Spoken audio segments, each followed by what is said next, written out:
पहाड़ों के जंगल में बर्फबारी शुरू हो गई थी।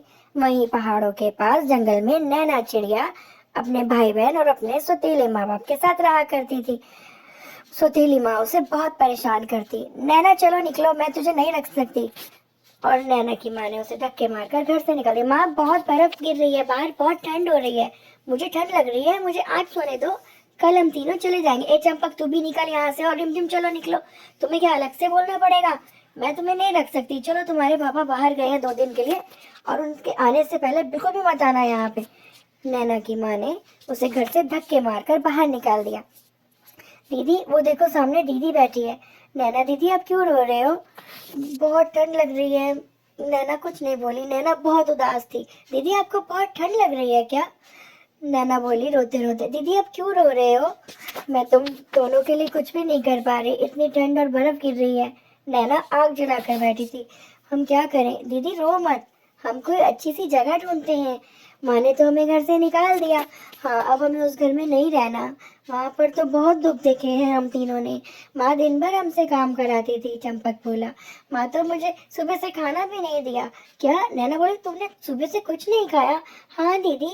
रिमझिम बोली, मुझे भी कुछ नहीं दिया माँ ने। मुझे भी नहीं दिया। वैसे भी कौन सा माँ अच्छा खाना देती थी, वो तो मैं बासी रोटी देती थी।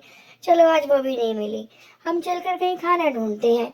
और एक अच्छी सी जगह आगे जाकर उन्होंने देखा, बहुत तेज बर्फ की हवाएं चल रही थी। दीदी, मैं तो वापस उड़ रहा हूँ। नैना भी बर्फ में हिचकोले लेकर जा रही थी। हे भगवान, ये सब क्या हो रहा है? इतनी बर्फ गिर रही है। तभी दूर से उसने सेंटा क्लॉज को आते देखा। नैना देखती ही रह गई, उसका मुंह खुले का खुला रह गया। सेंटा ने भी नैना को देख लिया था। नैना वहीं पेड़ के पास छुपकर देखने लगी, लेकिन सेंटा बहुत शैतान था। सेंटा क्लॉज ने नैना को देख लिया और वह, हा हा नैना, ओ प्यारे प्यारे बच्चों, रुको, मैं आया। दीदी दीदी देखो, Santa, Santa Claus, Santa uncle जल्दी आओ। ओ बूढ़े बाबा जल्दी आओ। अरे सेंटा बोला, रुको आ रहा हूँ मैं। अरे ये मेरी गाड़ी कहाँ फंस गई?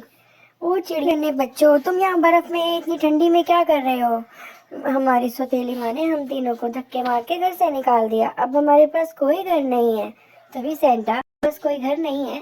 सेंटा ने बेल बजाई और तभी चिड़िया के सामने बहुत बड़ा सा घर आ गया। जाओ अपने घर में, ये तुम्हारा गिफ्ट है मेरी तरफ से। बच्चों जाओ, घर के अंदर, तुम्हें ठंड लग जाएगी। और मैंने पेड़ के ऊपर बेल टांग दी है, जैसे ही जब भी तुम्हें कुछ चाहिए उस बेल को बजा देना। अरे दीदी देखो, बेल टांग दी सेंटा ने, और सेंटा दूर जाकर बर्फ में गायब हो गया। चलो दीदी, घर के अंदर चलते हैं, हम तीनों नहीं तो बहुत बीमार हो जाएंगे। हाँ हाँ आओ। नैना अपने दोनों भाई बहनों को अंदर लेके घर में आ गई। अरे कितना प्यारा घर है, ये तो कितना गर्म है, इसमें तो बिल्कुल भी ठंड नहीं लग रही। सेंटा ने हमें कितना प्यारा गिफ्ट दिया। चलो दीदी, क्रिसमस मनाते हैं। अरे वो तो मैं बेल भूल गई पेड़ के ऊपर। ओ, हम तो बेल भी नहीं लेके आए सेंटा की। चलो चलो, हम क्रिसमस मनाते हैं और केक काटते हैं। चलो सेंटा की बेल भी लेकर आते हैं। तीनों बच्चे क्रिसमस मनाने लगे। बेल लेकर वे आ ही गए थे। तीनों बच्चों ने क्रिसमस मनाया बहुत अच्छे से। ठंड बहुत बढ़ गई थी। उन्होंने दूर देखा सेंटा हवा में उड़ता हुआ जा रहा है, और वह खुशी खुशी वहीं उस घर में रहने लगे। अब उन्हें कोई भी तंग करने वाला नहीं था, और चंपक भी बहुत खुश था। दीदी कितना मजा आ रहा है, देखो ना कितनी बर्फ गिर रही है, लेकिन यहाँ ठंड नहीं लग रही। हाँ, ये तो सेंटा का चमत्कार है। और आज तो क्रिसमस भी है, कितना मजा आ रहा है हम सबको। दीदी, हमारे दुख के दिन खत्म हो गए। अब हमें हमारी सौतेली माँ यहाँ ढूंढ नहीं पाएगी और हमें मारेगी भी नहीं। हाँ, अब हम तीनों मिलकर यहीं पर रहेंगे। दीदी, हमने आज से पहले कभी इतना अच्छा खाना नहीं खाया।